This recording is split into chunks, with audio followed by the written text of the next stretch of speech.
గతంలో చరిత్ర మనకు చేసిన అవమానాన్ని తిరగరాసే అవకాశం వచ్చినప్పుడు ఎందుకు తిరగరాయరు?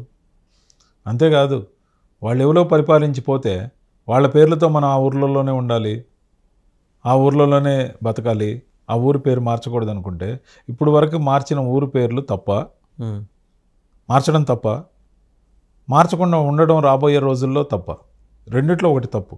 ఉన్న ఊర్ల పేర్లు అలాగన్నా ఉంచి ఉండాలి, లేదంటే ఇంకా మార్చాల్సిన ఊర్ల పేర్లన్నీ కూడా ఖచ్చితంగా మార్చాలి. మొహమాటాలు ఎందుకంటే నేను బట్ అన్ని చోట్ల మీ ప్రభుత్వం లేదు కదా మార్చడానికి. అన్ని చోట్ల ప్రభుత్వం వస్తుంది, అన్ని చోట్ల మారుస్తుంది. ఆ విధంగా నిర్ణయాత్మకమైన చర్యలు తీసుకోవడంతో పాటు ఇప్పటికే అధికారంలో ఉన్న రాష్ట్రాల్లో ఇమీడియట్గా మార్చాలి. ఒకవేళ మార్చడం మర్చిపోయి ఉంటే మార్చాలని గుర్తు చేస్తాం. అంతేకాదు, రాబోయే రోజుల్లో ఇప్పుడు తెలంగాణ ఉంది, తెలంగాణలో మార్చాల్సిన పేర్లు కోకొల్లలు, నగరాల పేర్లన్నీ అవే, ఊర్ల పేర్లన్నీ అవే, జిల్లాల పేర్లన్నీ అవే. విచిత్రం అనిపిస్తుంది. ఎక్కడ రాజ్యంలో ఉన్నాం, ఎవరి రాజ్యంలో ఉన్నాం అనిపిస్తుంది. ఎందుకు ఉండాలి అలాగా? కాంగ్రెస్ ప్రభుత్వానికే చెప్తాం మార్చమని.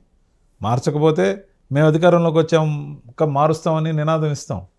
ఎలక్షన్ అజెండాగా కూడా తీసుకెళ్తాం. ఆంధ్రప్రదేశ్లో కనుచూపు మేరలో బీజేపీ అంటే నేను చాలా ఎక్కువ టైం తీసుకున్నాను, ఒక 40 ఏళ్ళలో బీజేపీ అధికారంలోకి వస్తుంది. గట్టిగా సంకల్పించుకుంటే 10 సంవత్సరాల్లో ఆంధ్రప్రదేశ్లో బీజేపీ ఉంటుంది. మరి మీరేమో in contrast your observation, Pavan Kalyan గారు 15 ఏళ్ళు కూటమి ప్రభుత్వం ఉండాలంటున్నారు.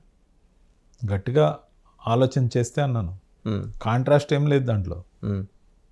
ఏమో అందరూ బీజేపీలోకి మారిపోతారేమో, ఎవరికి తెలుసు.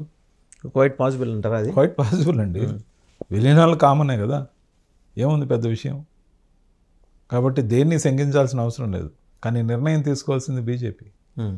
బీజేపీ గౌరవిస్తుంది అలయన్స్ పార్ట్నర్స్, ఆదరిస్తుంది, వాళ్ళని తొక్కేదు, వాళ్ళతో కలిసే ఉండాలనుకుంటుంది. బీజేపీని తొక్కేసిన సందర్భం ఏపీలో చూసాం కదా మనం.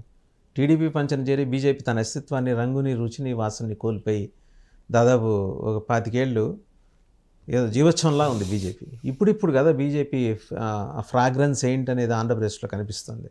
కేవలం 2 పార్లమెంట్ సీట్లు, అక్కడి నుంచి ఎంత దూరం వచ్చింది బీజేపీ? ఈరోజు లడఖ్ తీసేస్తే 28 రాష్ట్రాలే, మరి 22 రాష్ట్రాల్లో అధికారంలోకి వచ్చింది. ఇంత పెద్ద విజయాలను ఊహించామా?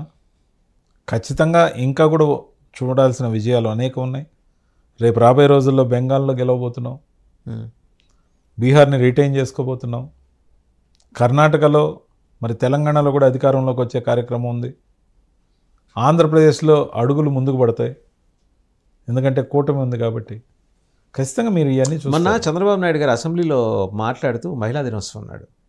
ఆయన అన్నారు, if everything goes well and delimitation ప్రక్రియ కనుక పూర్తయితే, పునర్విభజన ప్రక్రియ పూర్తయితే 75 సీట్లు మహిళలకు వస్తాయని.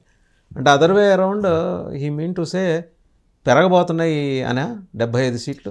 అదర్ వే ఏం లేదు. 2026లో పునర్వ్యవస్థీకరణ కరెక్ట్గా జరిగి తీరుతుంది. 225 అసెంబ్లీ సెగ్మెంట్, 225 అసెంబ్లీ సీట్లు ఖచ్చితంగా వస్తాయి, అంతకన్నా తగ్గవు. 225లో 78 సీట్లు మహిళలకు ఇవ్వాలి, ఎందుకంటే మహిళా రిజర్వేషన్ని 1/3 పూర్తిగా బిల్లు పాస్ చేసింది బీజేపీ ప్రభుత్వం.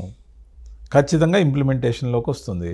2029 ఎలక్షన్ నుంచి మహిళా రిజర్వేషన్ అమలు అవుతుంది. ప్రతి ఇంట్లో కూడా తన సోదరునో, లేకపోతే భార్యనో, తల్లినో, అక్కనో, చెల్లినో ఎవరినైనా కూడా తయారు చేసుకోవాల్సిన అవసరం నాయకులకు ఉంటుంది. 78 స్థానాల్లో రిజర్వేషన్ మహిళలకు ఉంటుంది. ఆంధ్రప్రదేశ్లో తీసుకుంటే ఎమ్మెల్యేలుగా 78 మంది వస్తారు. అలాగే పార్లమెంట్లో కూడా 33% మంది మహిళలే ఉంటారు. ఇప్పుడు బీజేపీ మీద ఇంకొక అపవాదం ఉంది. జనాభా దామాషా కాకుండా కొన్ని ప్రత్యేకమైన కారణాలను చూపిస్తూ ఉత్తరాదిలో సీట్లు పెంచుకొని పార్లమెంట్ సీట్లు దక్షిణాదిలో తగ్గించే కుట్ర చేస్తోందని డిఎంకే ఆరోపిస్తోంది. అండ్ చాలా రీజనల్ పార్టీస్కి కూడా అప్రహెన్షన్స్ ఉన్నాయి. ఇన్ఫ్యాక్ట్ దాని మీదే స్టాలిన్ గారు అందరికీ కబురు పెట్టారు. ఇటు కేటీఆర్ వెళ్తున్నారు, కేటీఆర్ రమ్మని పిలిచారు. అటు జగన్మోహన్ రెడ్డి గారి దగ్గరికి ఒక రాజ్యసభ ఎంపీని పంపించారు, డిఎంకే ఎంపీని. సరే మిమ్మల్ని పిలవరలేండి, ఎందుకంటే మీరు దానికి వ్యతిరేకం కాబట్టి మిమ్మల్ని కానీ తెలుగుదేశాన్ని, జనసేన పిలవలేదు. నిజంగా అంత కుట్ర చేయాల్సిన అవసరం ఏముందండి బీజేపీకి? పెరిగితే ఏంటి అంటే దక్షిణాదిలో సీట్లు పెరగకూడదా? కుట్ర అని మీరు అంటున్నారు, నేనంట్లా వాళ్ళు అంటున్నారండి. వాళ్ళు అంటున్నారంటే అది రాజకీయ ఎత్తుగడ కావచ్చు, కాకుండా దాంట్లో న్యాయం ఉంటే. సుప్రీంకోర్టు ఒకటి ఉంది, ఈ దేశంలో సుప్రీంకోర్టు సర్వోన్నత న్యాయస్థానాన్ని అప్రోచ్ అయితే మనకు అన్యాయం జరుగుతుంటే రాష్ట్ర ప్రభుత్వం తరపున వ్యాజ్యం ఫైల్ చేయొచ్చు. కేవలం రాజకీయాని కోసం మాత్రం ఆరోపణ చేయడం కరెక్ట్ కాదు.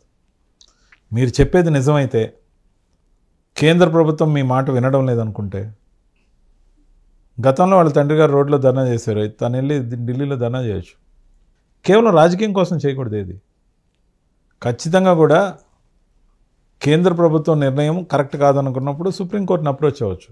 ఇది మా రాష్ట్రం యొక్క ప్రాధాన్యత, మా జనాభా ఇంత, మాకు ఇన్ని సీట్లు రావాల్సి ఉంది, అలా కాకుండా ఇలా చేయడం కరెక్ట్ కాదు అని చెప్పినప్పుడు, మీ దగ్గర పాయింట్స్ అన్నీ కరెక్ట్గా ఉన్నప్పుడు కోర్ట్ విల్ లిజన్. ఖచ్చితంగా గైడ్లైన్స్ ఇస్తుంది కదా కేంద్ర ప్రభుత్వం. కోర్టు దాకా వెళ్ళాల్సిన పరిస్థితి ఎందుకు? మీరే నిష్పాక్షికంగా ఉండొచ్చు కదా అంట. నేను నిష్పాక్షంగా లేరని వాళ్ళు ఎవరండి జడ్జిమెంట్ ఇవ్వడానికి?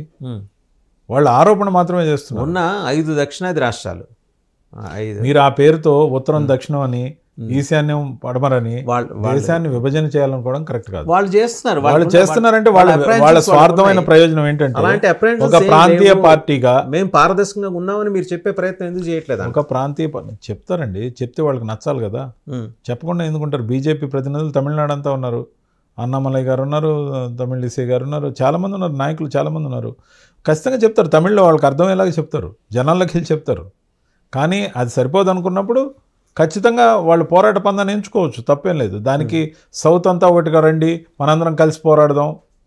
సౌత్ నార్త్ ఏమీ పెద్ద భేదభావం ఉండాల్సిన అవసరం లేదు. అలా జరుగుతుంది అనుకున్నప్పుడు ఎవరైనా మాట్లాడాల్సిన అవసరం ఉంటే మాట్లాడాలి, తప్పేం లేదు. నేను ఒక స్ట్రైట్ క్వశ్చన్ అడిగానండి. ఒక దేవేగౌడ, ఒక పివి నరసింహారావు మినహా దక్షిణాది నుంచి ప్రధానమంత్రి అయ్యే అవకాశం ఇక మీదట ఒకవేళ మీరు తీసుకునే పాలసీ వల్ల ఇక మీటింగ్ ఇంకెవరికి ఉండదేమో. ఎందుకంటే వీళ్ళు మరి ఏదో పరిస్థితులు అనుకూలించి, ఆ రోజు ఒక అనివార్యతో పరిస్థితులు అనుకూలించడం వల్ల వాళ్ళు ప్రైమ్ మినిస్టర్స్ అయ్యారు. సరే, ఇంపాక్ట్ఫుల్ ప్రైమ్ మినిస్టర్ అంటే పివి నరసింహారావు గారు. దేవేగౌడ గారు అట్లా దారిని వెళ్తూ అలా అయిపోయినట్టు చాలామంది అంటుంటారు. సో ఆ రోజున్న పరిస్థితి వల్ల అలా ఆయన అయ్యారేమో. మళ్ళీ అలాంటి ఛాన్స్ రాదుగా. ఒకవేళ మీరు సీట్ల పెంపు కేవలం ఉత్తరాదికే పరిమితం చేస్తే మెజారిటీ ఇప్పటికే 180 మంది ఉన్నారు యూపీలో. మీరు ఉత్తరాది దక్షిణాది అని చూడడం కాదని, ఇక్కడ రాసిన వారు ఏ రాష్ట్రం వారైనా ప్రధానమంత్రి అవుతారు, ఇలా రాసిన వారు ముఖ్యమంత్రి అవుతారు. ఖచ్చితంగా కృషి మాత్రమే చేయగలరు, కానీ రాత లేకుండా ఎవరు గారు కదా. రాతను నమ్మాలి, దేవుణ్ణి నమ్మాలి. ఖచ్చితంగా కూడా ప్రయత్నం మాత్రం ఎవరైనా దేవుడిని నమ్మాలి. అక్కడ వాళ్ళకి రాత మాత్రం ఉత్తరాది వాళ్ళకి రాసిందంటారు. అది మెజారిటీ మైనారిటీ. ఉత్తరాదికి సపరేట్ ఓటింగు, దక్షిణాదికి సపరేట్ ఓటింగు అలాంటి ఏం లేవే. వెంకయ్యనాయుడు గారు దేశ బీజేపీకి అధ్యక్షుడిగా ఉన్నారే. ఈసారి కూడా సౌత్ నుంచి ఎవరన్నా ప్రాధాన్యం తీసుకుంటే బాగుండని కూడా బీజేపీ పార్టీ ఆలోచిస్తుంది. కానీ ఖచ్చితంగా దానికి తగ్గ అవకాశం వస్తే ఇవ్వాలనే కోణంలోనే ఆలోచిస్తుంది. ఉపరాష్ట్రపతి దాకా వెంకయ్యనాయుడు గారు వెళ్ళగలిగారు కదా. సౌత్ నార్త్ అనే ఫీలింగ్ తీసుకురావడం కరెక్ట్ కాదు, దేశ సమగ్రతకు భంగం అంటాను నేను. అన్యాయం జరుగుతుంటే ఈసారి రిప్రజెంటేషన్ మా వైపు నుంచి ఇవ్వమని అడగాలి. మాకు కూడా కాస్త ప్రాధాన్యత నేషనల్ లెవెల్లో కల్పించమని అడగాలి. లేకపోతే ఒక చరిష్మాటిక్ పర్సన్గా ఎదిగితే ఎవరు ఆపలేరు. ఆ ఫ్లో అలా ఉంటుంది. మరి ఇప్పుడు మీరు అన్నారు పవన్ కళ్యాణ్ గారిని సౌత్ అంతా కూడా ప్రొజెక్ట్ చేస్తున్న బీజేపీ ప్రొజెక్ట్ చేయట్లా, తనే ప్రొజెక్ట్ అవుతున్నారు. తాను ఒక ఐకాన్లాగా పనికొస్తానని తను నిరూపించుకునే ప్రయత్నం గట్టిగా చేస్తున్నట్టు కనపడుతుంది. తన జనసేన ఆవిర్భావ సభలో తమిళనాడు ఇష్యూ తీయటం, తెలంగాణకు సంబంధించి కోటి రత్నాలను వీణ అని మాట్లాడడం, బండెనక బండి కట్టి అని మాట్లాడడం, అలాగే బయట అనేక రాష్ట్రాల్లో జరిగిన ఇన్సిడెంట్స్ తీసుకొచ్చి చెప్పడం, హైందవ సాంప్రదాయాల గురించి ఉటంకించడం, అసలు ఆంధ్రప్రదేశ్ రాష్ట్రం గురించి కాస్త తక్కువే మాట్లాడారని చెప్పాలి.